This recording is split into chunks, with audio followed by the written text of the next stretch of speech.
Bonjour à tous et bienvenue dans cette nouvelle vidéo.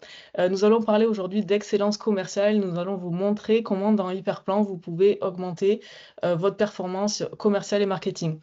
Je suis Clémence Mercier, responsable commercial et je suis accompagnée de Victoria, responsable produit. Voici l'agenda de la session. Avant toute chose, je voulais simplement préciser que cette vidéo est entièrement dédiée aux fournisseurs d'intrants, mais aussi aux distributeurs, coopératives et négoces, avec qui nous travaillons fortement sur ce sujet-là, et plus spécifiquement à toutes les fonctions commerciales et marketing, évidemment. Donc voici l'agenda de la session. Nous allons aborder 4 points. Le premier, nous allons voir comment, dans Hyperplan, on peut optimiser les territoires commerciaux.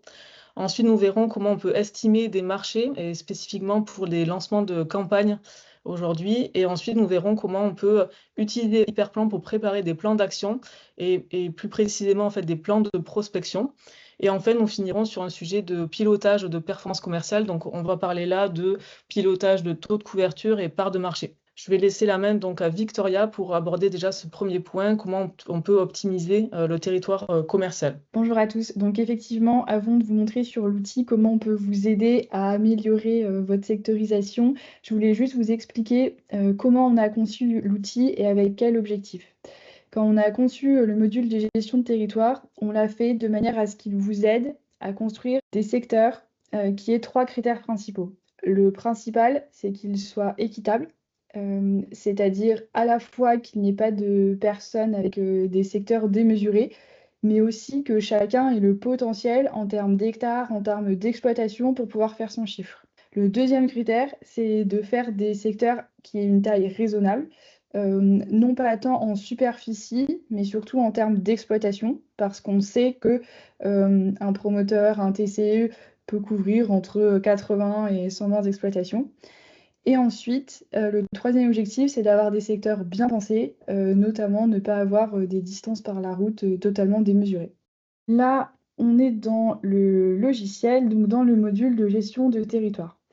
Quand on se connecte, ce qu'on voit, c'est notre sectorisation. Là, je suis sur une sectorisation fictive, qui sont des sections, mais on peut avoir, en fait, on peut créer autant de secteurs, autant d'ensembles de zones dont on a besoin. Ça peut aussi être des zones de chalandise, des zones d'influence de vos distributeurs, ça peut vraiment être plusieurs choses. On peut à la fois créer ces sectorisations à partir vraiment d'une carte vierge, en se repérant sur le territoire ou en important un fichier CSV, par exemple, si on veut faire à partir, si on veut refléter le portefeuille des équipes commerciales à partir des exports CRM.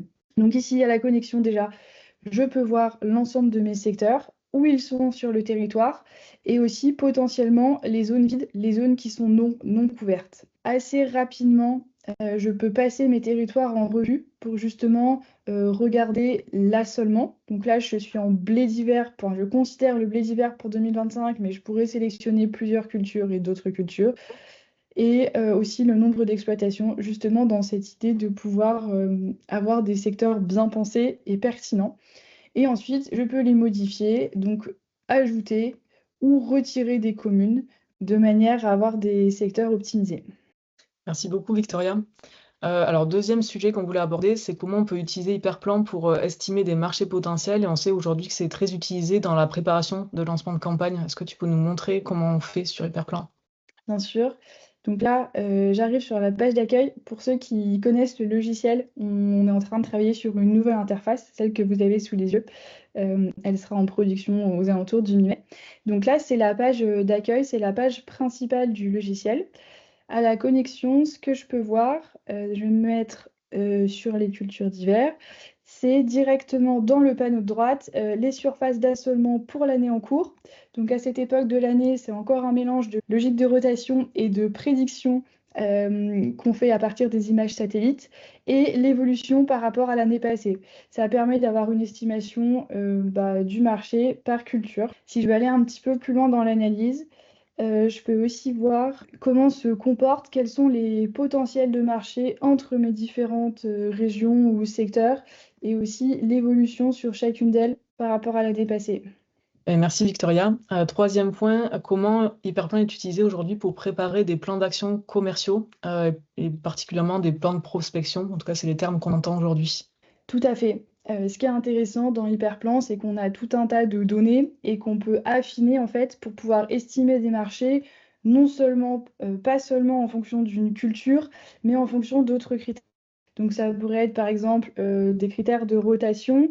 Là, je vais prendre un exemple qu'on entend souvent en saison, aux environs un peu de fin janvier, début février, quand on s'intéresse aux parcelles de colza, donc ce qu'on regardait le colza, qui n'ont pas levé. Donc là, je vais regarder les parcelles de colza qui ont un NDVI inférieur à 30. En fait, c'est que l'indice de végétation est faible et que la parcelle est marron. Donc ça me donne une estimation des parcelles qui pourraient être à ressemer.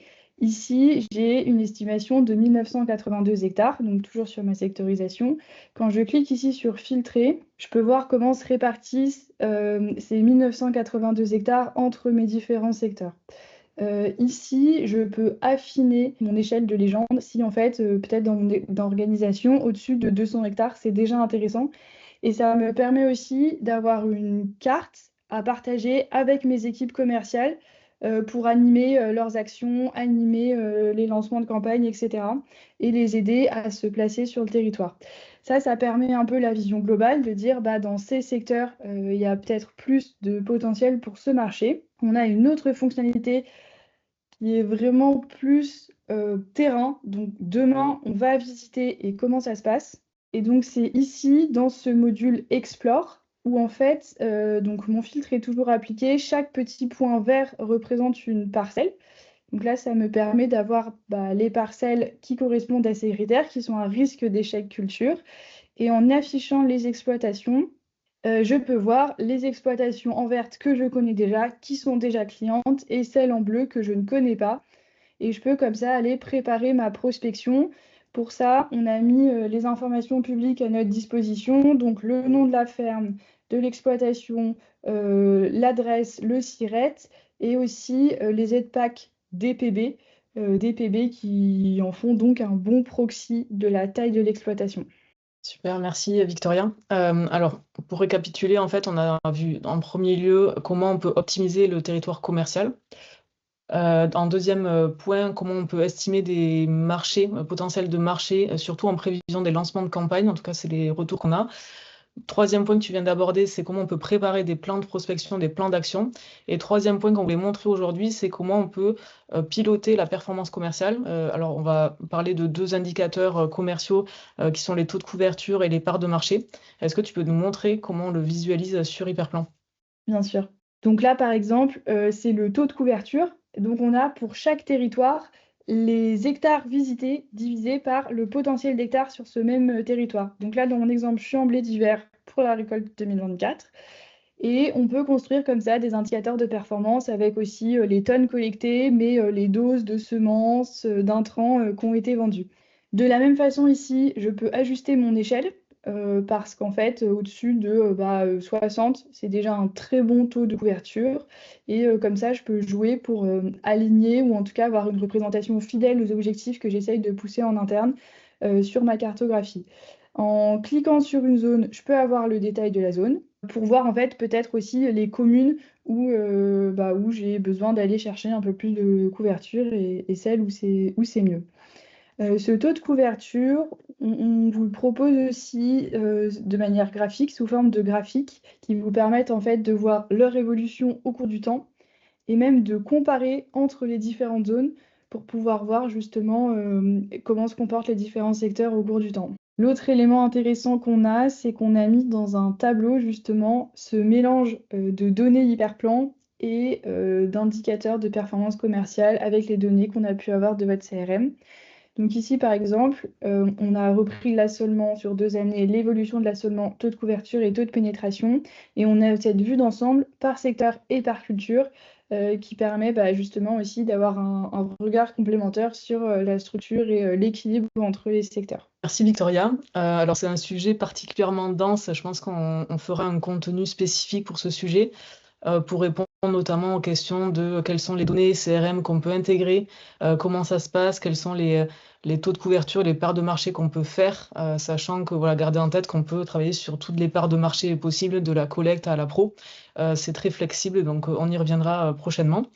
Merci beaucoup pour votre attention et puis n'hésitez pas à commenter la vidéo, à nous faire des retours et également nous contacter si vous voulez en savoir plus.